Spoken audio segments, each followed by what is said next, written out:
Ayon sa TNT medical staff na si Ball ay magkakaroon ng long-term Achilles tear sa kanyang kaliwang paa. Makikita sa larawang ito, sa reaksyon pala ng mukha ni Ball halatang nasasaktan talaga siya ng sobra. TNT na yata ang pinakamalas na team ngayon sa playoffs dahil alam nyo ba na na-injured si Ball kagabi sa laban nila sa Game 2 versus Meralco Bulls na kung saan nga sinubukan lang lumaban ng walang import. Walang pwedeng sisihin ng TNT dahil si Ball bigla nilang na-injured ng wala man lang dahilan or bad landing. Ang problema pa dito, ngayong linggo na magsisimulang Game 3. Ibig sabihin sa Sabado pa lang, dapat makakita na ang TNT scouting team ng isang import na pwedeng pamalit kay Ball. Ayon sa mga reports na meron daw 2 import ang napusuan nila. Hula ko baka si McGee yung isa, yung kukunin din daw sana ng San Miguel. Ang gusto kasi ng TNT management na isang NBA caliber din. Si RJ hindi pa pwede talaga. Siya lang yung import na bayad pero hindi naman nagagamit. Malas ngayon ng TNT pagdating sa mga imports.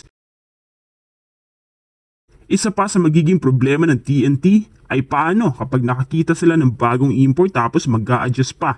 Mas lalong mahihirapan ang local sa pagsunod sa game plan. Isipin yung mga quiz na maghahanap pa sila ng import tapos aantayin pa na dumating. Nagkaka-jetlag pa yung ibang imports, walang pahinga tapos practice na agad. Tapos agad isasalang sa laban. Kapag natalo, sisisihin pa. Hindi makakapag-adjust na maayos yung import kapag nagmamadali. Maliban kung ang import na yon pamilyar na sa kanila. Ang TNT ngayon ang sinasabing number 1 favorite daw na magkakampiyon dahil kay Ball. Kasi nga tingnan nyo naman kung gaano siya kakalibrated, parang pwede na nga nilang isweep ang buong semis tapos finals na agad. Ang nangyari, back to zero na ngayon ang TNT. Hindi na rin sila nakakatakot dahil wala na si Ball. Malaki ang impact ng pagkawala niya. Makaka-apekto din ng malaki sa contention ng TNT ang nangyari kasi para na rin nilang pinamigay ang kampyonato. Hindi ko naman sinasabi na sila talaga ang sigurado na magkakampiyon kahit nandiyan si Ball. Pero iba kasi talaga ang TNT kapag nandyan siya.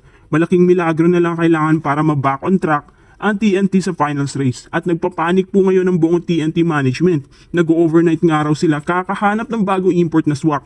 Kasi kung ang prototype nila ay si Ball, maaabutan silang siyam-siyam. Kung average imports lang naman, madaling makakita ng ganyan. Hinala ng ilang fans, baka sa linggo maglalaro sila na wala mo ng import.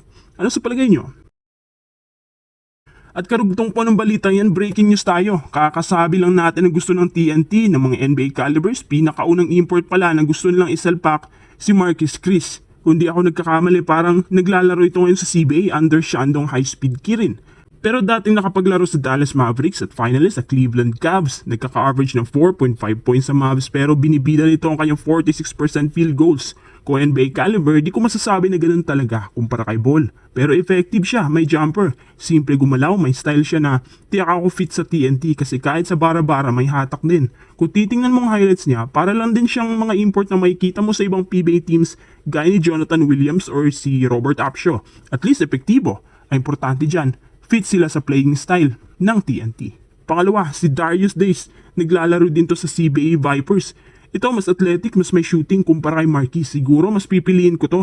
Mas batak si Darius sa iba't ibang liga. Mas game sa banggaan. Malakas din sa poste, hindi tamad. Nakakuha nga siya ng career high 40 points sa CBA laban sa Capitains. At sa mga hindi nakakaalala, si Darius Days dati nakapaglaro sa TNT bilang import ng mga nakaraang taon. Kaya siguro mas magiging fit siya at mas madaling makaka-adjust. Sana yung swak din sa chemistry ng mga teammates niya. Ngayon, sino naman kayo sa dalawa ang sa tingin nyo babagay sa TNT lalo na pinamamadali na ang pagkuha sa kanila?